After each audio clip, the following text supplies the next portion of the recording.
Alright, this mic is probably going to die. That's fine, but if it does die, then I got to put that camera in my face because the microphone on that camera could pick up a mouse farting from 50 yards. So if I have to use that mic with this ocean behind me, I'll have to pull it in. So I'm going to not waste any time and get right to it, you guys, alright? From the beginning of the West Coast Trail of Vancouver Round, been getting beat up straight behind me about, I don't know, 15 to 20 miles that way daily in the boat. It's a beautiful place here. I can't get enough of it.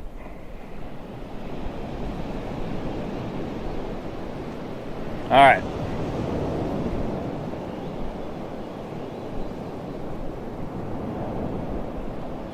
Hi Steve, I'd like to let you know that I love your channel. I'm addicted to everything Sasquatch, although I haven't seen one for myself. I'm amazed at how many people I know personally that have. I'm from the coast of BC, First Nations. I grew up with my mother and older brother who spent their whole lives harvesting from the land and ocean. My mother's now 75 years old and still going strong out in the boat. Her life revolves around harvesting salmon, clams, seaweed, herring eggs, seal, and deer. Sounds healthy to me. My mother told me about an incident that happened when they were setting up camp while getting ready for sockeye salmon food fishing. My brother dropped her off on an island they usually camp on. She's setting up the tarp, tying it up on the trees. All of a sudden she was hit with something so fast that she didn't see what hit her. She had extreme pain above her right elbow, which resulted in a huge bruise. She looked around and didn't see anything, and all she could think it could be a ghost. When she told me, I got the goosebumps. I told her there's probably a Sasquatch threw a rock at her. I think she had to tell herself that so she would not be scared off. My brother is an avid hunter and fisherman. On one of his hunting trips, him and his cousins were approaching Kennedy Island and heard the Sasquatch scream from high in the forest. They knew instantly what it was and just turned around to go hunt a different area. My son was working on night shift on the mainland. He parked his dump truck waiting to be loaded. He was laid out across the front seat when he started hearing stones hitting the truck. He just listened as it started hitting the driver's side of the door and the window. He kind of froze in fear, knowing that only one thing in the night can throw stones. He sat up and started the truck and carried on working. A few nights later, as he was driving the same truck and going to get loaded, as he was passing by a parked excavator, he saw it. It was huge. As he said, he could see it standing/swaying behind the excavator. He said it felt like his blood in his body instantly turned cold. He actually called me on the phone right after the sighting. I told him to take pictures as he drives by the excavator again, mostly to make it go away, knowing that they don't like cameras. He didn't want to say anything to his coworkers for fear of ridicule. Needless to say, they were buttheads about it and asked what he was smoking. He went to day shift a week later. That definitely eased my worry. I presently live in Alberta and working on getting back to the coast of beautiful BC. Thank you. Sincerely, an avid listener. Okay, man, thanks for that share. And you know what? That's not a first either with the stones, little pebbles getting thrown at a vehicle. There's an account of a welder here in Vancouver Island that worked for a logging outfit, and he went down, I think the one story I read or heard, I think I read it, he went down Logan Road, was working on a gate, welding. A small rock started hitting the hood of his truck, and then he felt freaked out, and he saw 3 deer heads from black-tailed deer that had been tore off, laying on the ground. And he got in his truck, he's like, I'm out of here. Got in his truck, turned around to leave, and went around the corner. He just saw one of these things going across the road on an angle and down into the logging cut with regrowth in it and disappeared. But that's very interesting stuff. And thanks for sending that in. And if you have any more knowledge you want to share with us, especially from your mom, please get her to share and send it in to us here, okay? At tellmystoryhowtohunt.com or sharemystoryhowtohunt.com, and we'll get to it, and we'll really, really appreciate it, especially if your mom has more stuff, more knowledge she could share with us, okay?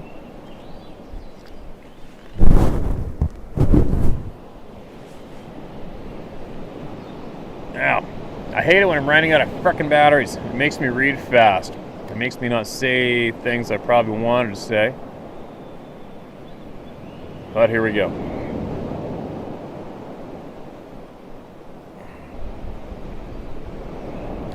Alright, here we go. Message preview read. As promised, Mojave Desert, Estes Park, Cheeseman Lake, and Woodland Park.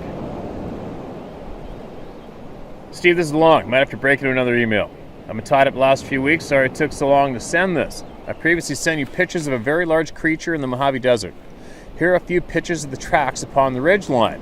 The black rock in the picture is the size of my chest. I presented these pictures to the DNR and NPS at a training seminar in Phoenix, Arizona in 2020. They couldn't identify them, but took the information and location.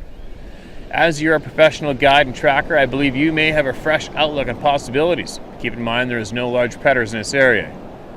Number 1, Estes Park, Colorado, 1994.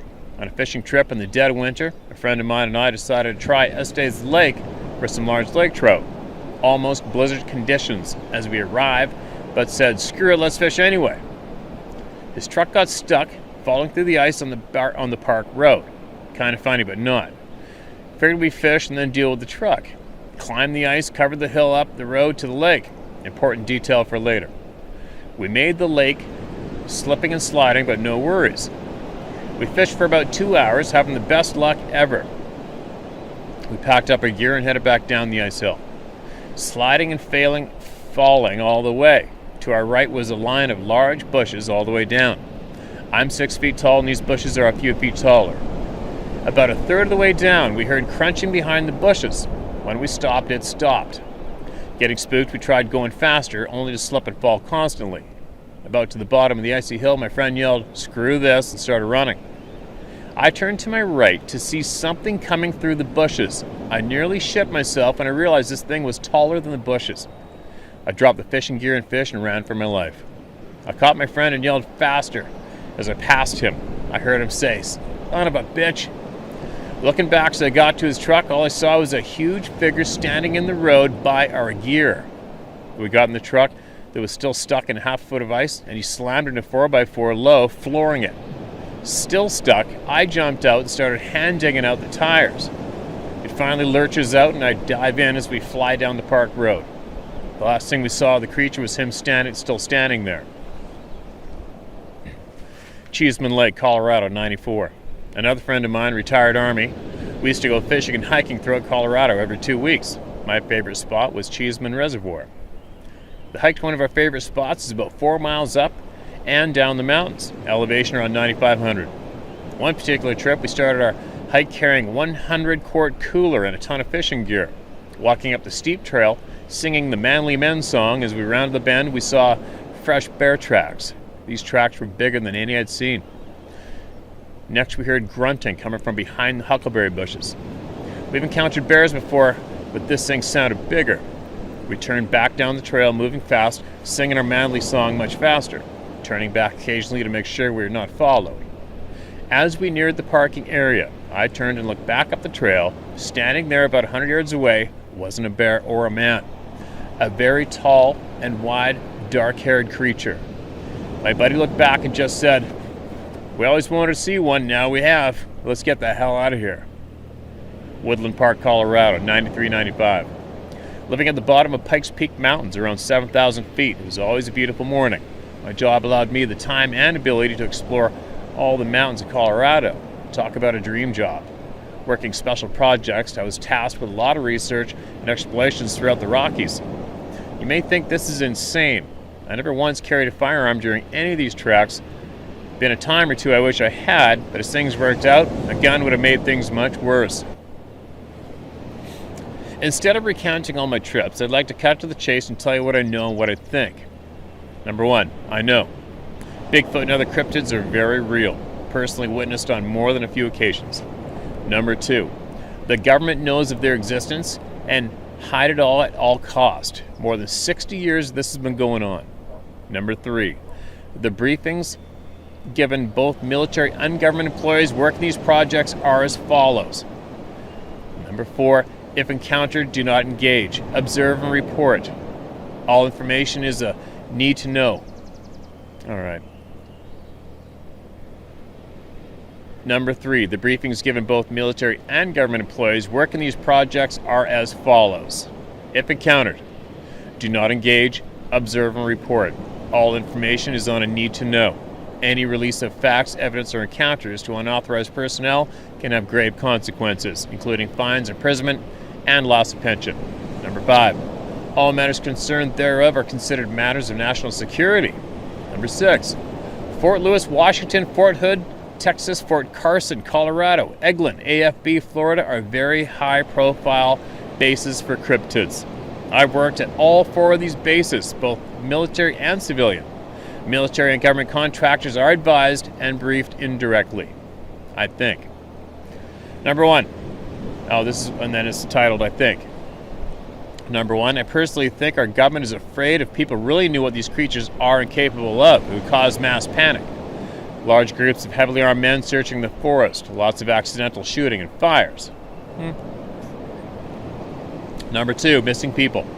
Huge fan of David and have contacted him in the past. I'm almost positive the government knows what's going on. Just not able to get confirmation from a few colleagues that are involved. Fuckers. I hope they see this. Number 3, being involved in a few searches, I think the evidence is available. I plead with those who know me to step up with what proof they have. Number 4, there are a few people out there that have come forward and paid the price for it. So be it. It's your duty as a human being to put all this on the table. Please. Number 5, I know to keep secrets, and believe me, it's necessary at times to protect humanity, but enough is enough. The dangers these beings represent, not all, outweighs the oath you took. Lastly, I promised those in the know I would keep the names private for their protection. Please understand that I shall not keep that pledge much longer if you do not divulge your information soon. As Steve stated, use a secure email. The people have a right to know. All those that know me also know my situation. I don't have anything to lose. I don't have all the answers, but I do know enough. Please step up. Okay, I've rattled on long enough. Thanks for the outlet. Share or don't. Believe or don't. Take what you wish and leave the rest. Thanks for your time, Steve. You're making a difference, my brother. More to follow if you'd like. Best, Otis. More to follow if I'd like. Yeah, more to follow. You keep dumping it, man. Get it to me and I'll get it out to the people. Keep it coming. It's the only way we're going to learn. It's the only way we're going to learn. It's the only way that many of us are going to have it's the only way that many of us are going to have a fair crack at living an absolute fulfilled life experience here. All right? And it's absolutely not fair that there are human beings here blocking so many human beings from having a fair crack at knowledge during this lifetime, right? But anyway, thanks again. Keep it coming in.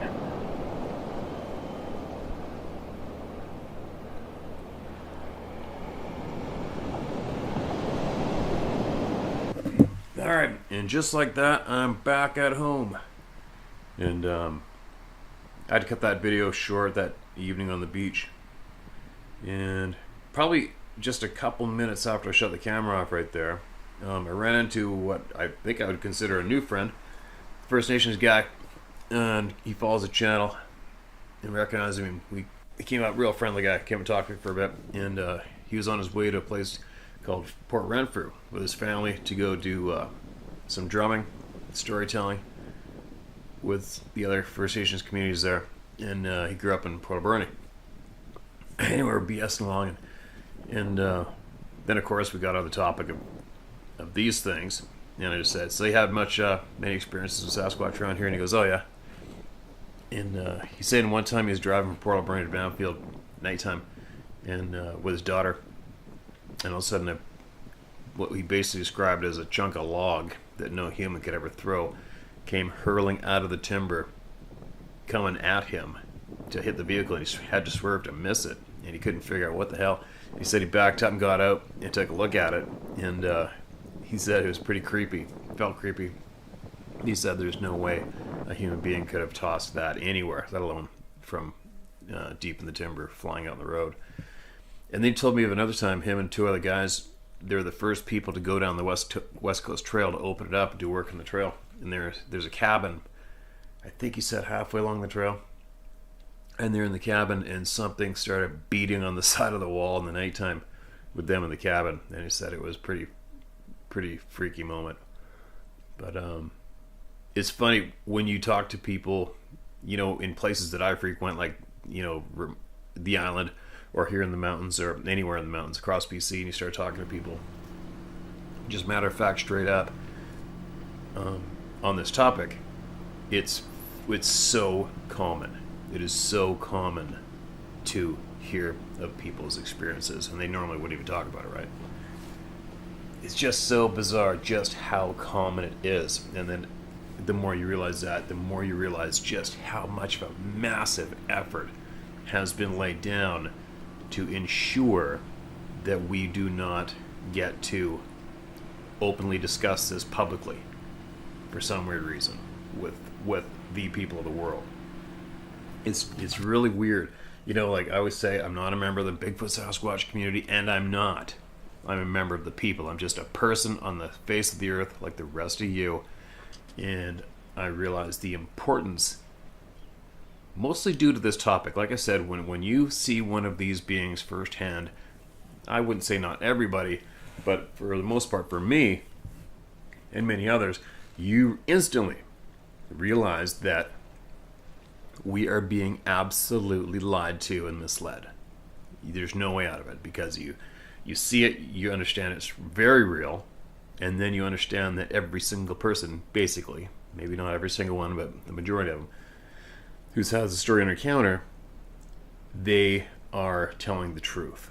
And then you just keep going. You just keep going and wondering why, and you start asking questions, more questions, and you start to break free away from the program that we've been on for I don't know how long, right? And I guess I'm babbling a little bit. Had a couple coffees so far, but my drive is for the people. I've come to realize since we started doing this in this channel that the voices of all the people are the most important, and I firm believe, and I think I've proven with this channel what we're doing, that when you give a certain person or a group or a couple of people the authority on a topic, that's when we all get screwed, right? Prove me I'm wrong.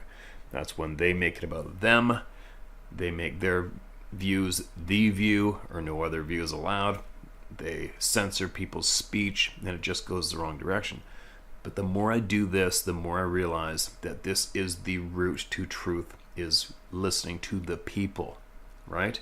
No one else. The people. That's who we are. Anyway, I guess I'm getting a little bit of babble on. But yeah, just getting back to just how common it is. If you were to just look people in the eye, be straight up, respectful, and talk matter of fact, the amount of people that have these experiences is absolutely overwhelming. And I hope I run into my new friend from Port Alberni in the near future. I'd like to talk more with him and more with other people about this topic around that specific area as well. But anyway, so I'm inside. It's going to be hotter than hell out today. And I'm just going to rattle off a handful more emails to tack on to that previous one we did at the beach. And I threw down a bunch of West Coast content that I filmed over the past. And yeah, there's a watermark on it. I already explained in the community page that a bunch of my content's showing up on Instagram pages and stuff with people claiming they don't know where it came from, but check this out. And I'm like, well, I kind of jumped from my YouTube channel onto your social media page. So anyway, that's what the watermark is about, alright, you guys? Anyways, listen to this. Let's just get into some emails. I babbled enough. Alright, listen to this one. 3 different types of encounters. The title: Hello, Steve. I've had 3 different types of experiences. The first one was when I was 12. A buddy invited me to go camping with him and his family in their bumper pull camper. So we get to the campsite just after dark. My friend's mom and dad decided to go for a walk, and we stayed in the camper playing cards. All of a sudden, we feel as if we're being picked up and then dropped. We look at each other with the look of, "Did you feel that?" The blinds were open on the sides so we could see out. The next thing I know, there is a giant head in the window. To give you some scale, this is from the emergency exit window. The head took up a third of it. I was less than 4 feet from it. We locked eyes for what felt like 1 or 2 minutes. There was probably 2 seconds. We surprised each other as we both made the same face. Eyes wide open, mouth drops. Then it fades into black. For the longest time, I thought it was some kid playing a prank with a large monkey-like face. Did it scare me? Hell yes, it scared me. It wasn't until years later that I realized what I'd actually seen was Bigfoot. About a minute went by and his parents came back. His dad said we weren't staying. The smell was god-awful, like death, so we went back home, and we've never talked about what we saw. The second and third experiences happened on the same trip but different days. At the time, I was in Boy Scouts, and we were doing our 50 miles of float badge up on Lake Erie. Day 2 in, we get to our campsite. I needed to take care of business, so I set out to the latrine, which is about 100 feet from the camp in the woods. Picture this. No doors, no walls, just a fiberglass tub with a seat molded into it. It's dead silent. No birds, no bugs, nothing. So I sit down. All of a sudden I feel like I'm prey being stalked. I try to hurry as fast as I can. I'm being watched, but from behind me. The camp was 100 feet away. I never saw it was watching, but I know what it was. It made no noise of any kind. It just watched me. No animal would give up a perfect setup like this. I'm defenseless. My back is to you. I can't see it coming. If it had been a predator, I would be dead. And needless to say, I made it out alive. Number 3, day 4. The area we were canoeing was broken up into many streams and small lakes. They were connected by walking trails. We would send 2 people as scouts down the trails to make sure it was safe. No downed trees and large game on the trails. How'd you get away with a 90-pound pack on your back? Me and our guide headed off to check the trail. We get about halfway there and he shoves me to the ground behind a tree and says, "Quiet, don't say a word." And he kneels beside me. A few seconds go by and I ask what he saw. He says Sasquatch under his breath. I said, "I want to see." And he shoves me against the tree and says, "I'm not dealing with your nightmares." Then he says, "Oh shit, he sees me." My heart is racing. I stay silent. I wait for the guide's next move. He has clearly seen these before and been told not to say anything. A few more seconds go by and the guide says, "He's gone." We head back and I'm told not to say anything about it ever. I didn't tell the other scouts or the group leader. I don't know what they would have believed me. I don't know if they would have believed me anyway. The guide said he was 10 feet tall. So the Boy Scouts know about these things and isn't telling the truth about them either. We weren't the only group to have action on that trip. Another group had a boulder thrown at them and it put a hole in their canoe. Luckily no one was hurt. Thank you for all you're doing on this topic. You're a beacon of light on these things and are helping a lot of good people. Thank you for your time, John. Wow. Well, that's kind of different, eh, John? What a crazy experience, man, especially being 4 feet away from one of the damn things and looking it in the eye. Yeah, I wouldn't crave that one.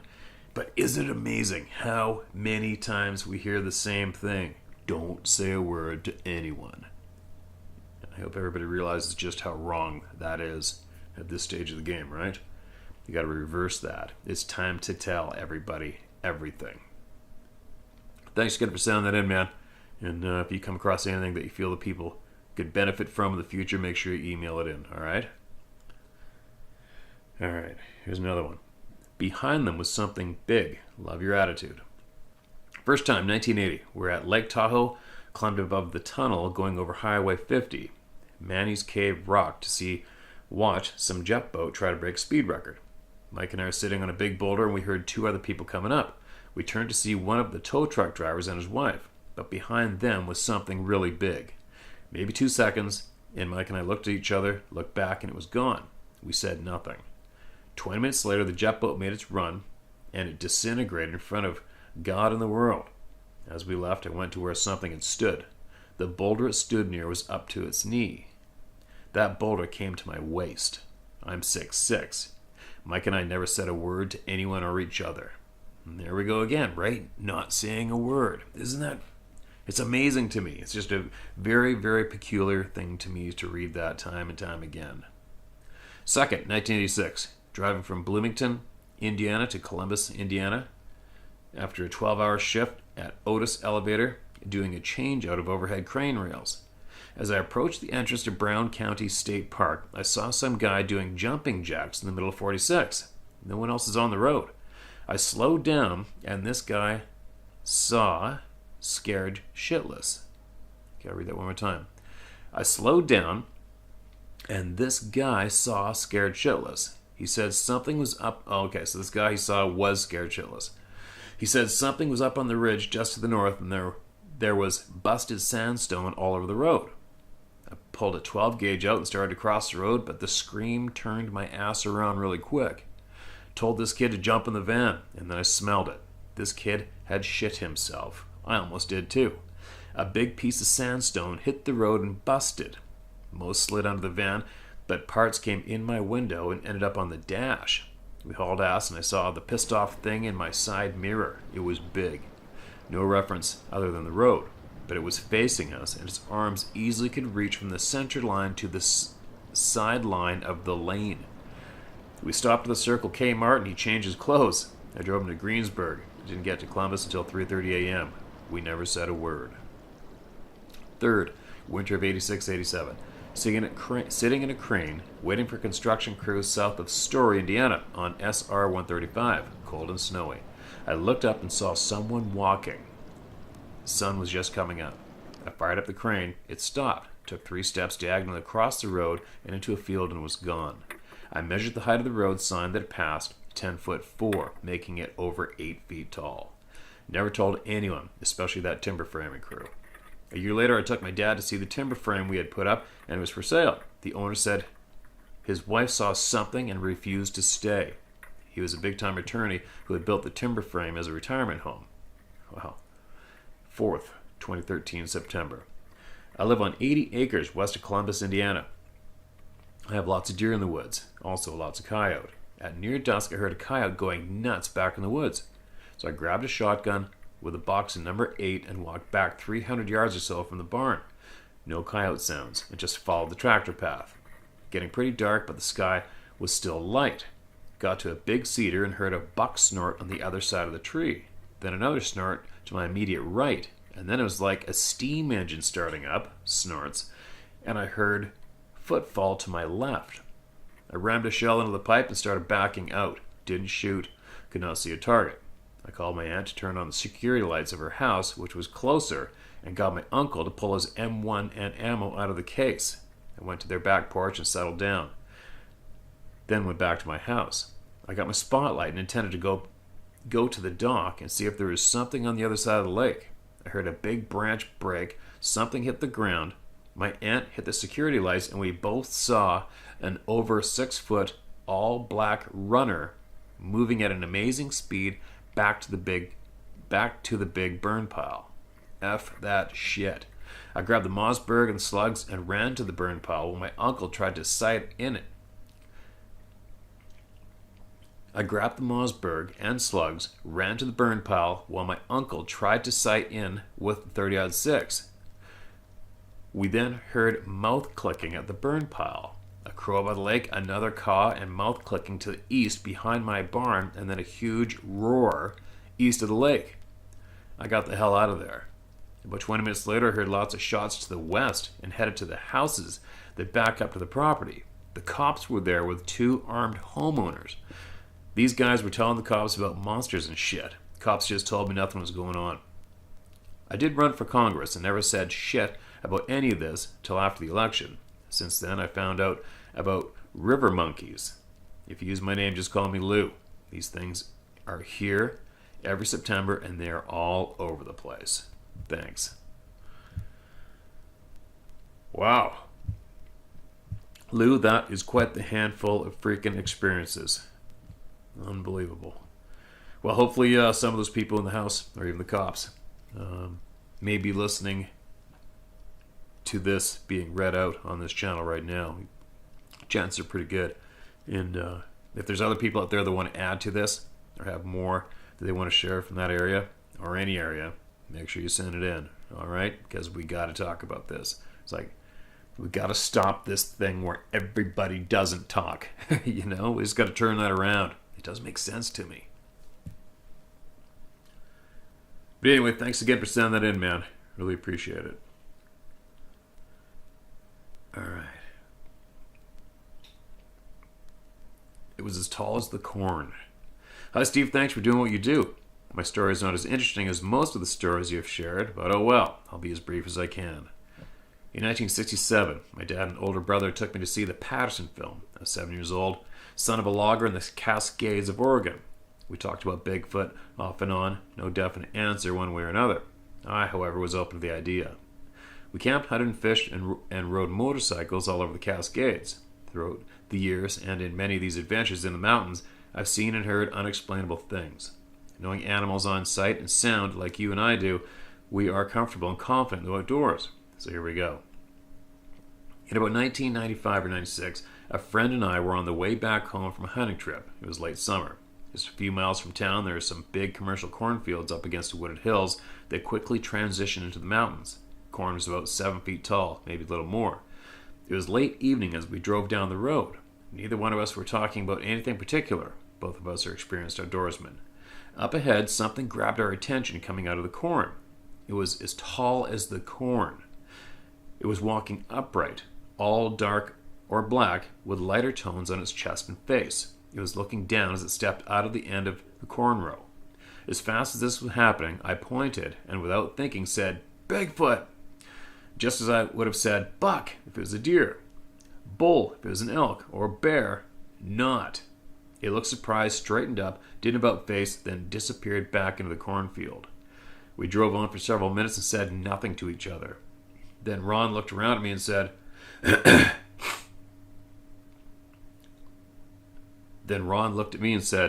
"What did we just see?"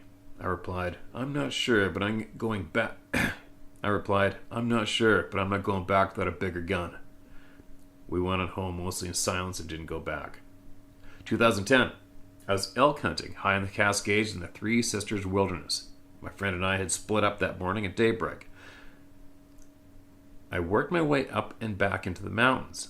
I was making my way up a shallow draw. It was full of big timber, small trees, and some underbrush. It had rained some, so it was very quiet. There was good elk sign. I worked my way up the game trail to the top of a finger. As I neared the top, it opened up. So I stepped off the trail with my back to a 7 to 8 foot fir tree. As I stood there, I just felt odd. I blew it off and stayed there anyway. It was a great spot, and I wasn't going to leave until I was ready. So I'd been there for about 10 minutes when from behind me came a deep, guttural growl. It reverberated through my chest. I've never been afraid of anything, especially when I had my .338, .378 Weatherby with me. But I must say, every muscle in my body froze. What went through my mind was, what the F was that? Then, whatever that was, it's right behind me. Wind is in my face, no scent. I was thinking, I need to move. I looked down at my safety. With all my might, I made my thumb move forward and pushed the safety off. My gun was across me, right hand on the grip and trigger, forearm in the bend of my left arm. I knew I had to turn and face whatever was there. Turning my body was like turning in thick mud. I had to force myself, and my brain kept saying, turn, turn, turn, and be ready to defend yourself. Steve, I was ready to shoot as I turned, but as I came around, there was nothing there. I was expecting to see something big, but nothing. Since then, I've done tons of research, watched videos, and listened to your followers' stories. There were plenty of places to hide and watch me in that draw. I was looking for something big. It never occurred to me to look for something hiding. I stayed for a few more minutes, got my shit together, and moved on hunting. I've always believed the best way to get over fear of things is to go through it, conquer it, and move on. And now I live in the mountains of Idaho, and I'm still more than ever enjoying the great outdoors. But I am now more aware. I investigate and question things often. We have lots of wolves, black bears, cougars, and now grizzlies, so it keeps a person sharp. Feel free to share. You may need to edit, but please tell it like I said. I've tried to share my experiences with you the way they happened. I pride myself on details so a person can see, feel, and smell my experience. Craig Walsh. Retired guide and entrepreneur. Craig, absolutely appreciate you taking your time to send that into us, all right? And that's so good that you kept on hunting and stayed with your passion for the outdoors. Like myself, I have, and I know many other people that have as well, but sadly, I know probably more people that have had to have dropped it altogether because they just couldn't deal with what they saw, right? Which is the shitty deal, and which is why we're here today. But anyway, I got to get going here. Our big move is starting in less than 2 weeks, and it's going to be just an absolute shit show. And I got to get trailer lights fixed and some things and get some work done. And then hopefully this week I'm going to go back up top of the mountain, out back where I possibly filmed that shadow or whatever it was back in the timber.